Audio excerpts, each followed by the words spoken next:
आज का episode OMG कितना ज्यादा खूबसूरत था।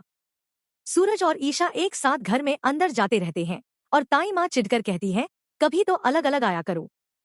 छोटू को नूडल्स खाने का मन होता है और वो जिद करता है कि बाहर जाकर ही खाएगा। सूरज उसे लाने को कहता है। ताई माँ बहुत मुश्किल से हाँ कहती है, लेकिन ईशा कहती है मैं भी जाऊंगी, क्योंकि उसे भरोसा नहीं कि सूरज कहीं बाहर जाकर फिर से मारपीट ना कर दे। जब वो बाहर खा रहे होते हैं तभी कुछ गुंडे आ जाते हैं और ईशा के खाने में थूक देते हैं।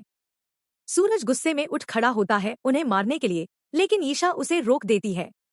इस बार एक गुंडा सूरज को अजीब सी बात बोल देता है और जोरू का गुलाम तक कह देता है।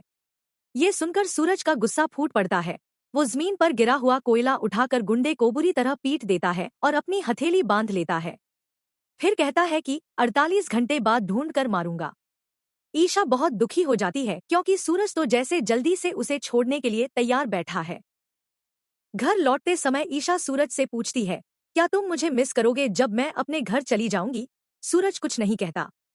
इधर बिंदिया और ताई माँ खुश होती है कि ईशा अब इस घर से चली जाएगी। रात को सोते समय ईशा फिर वही सवाल पूछती है, क्या तुम मुझे मिस करोगे? पर सूरज फिर भी चुप रहता है। ईशा सोचती है, क्या जब मैं चली जाऊंगी तब सूरज मुझे वापस लाने आएगा? अगली सुबह बिंदिया मिठाई लेकर आती है ईशा की वापसी की खुशी में। लेकिन ईशा कहती है, मैं उसकी पत्नी हूँ और तुम सूरज की दोस्त, और यही फर्क है तुम और मेरे बीच। फिर आता है वो मोस्ट वांटेड सीन। सूरज बिना शर्ट के एक्सरसाइज कर रहा होता है। उसी वक्त ईशा कपड़े सुखाने आती है और उसे देखकर थोड़ी देर के लिए उसकी तरफ आकर्षित हो जाती है, फिर जल्दी से मुंह फेर लेती है। तभी उसके पैर फिसल जाती है और वो गिरने लगती है। सूरज उसे देख लेता है और बिना कुछ सोचे उन दोनों के बीच एक फोल्डिंग गद्दा को खींचकर रख देता है, जिससे ईशा गिरने से बच जाती है।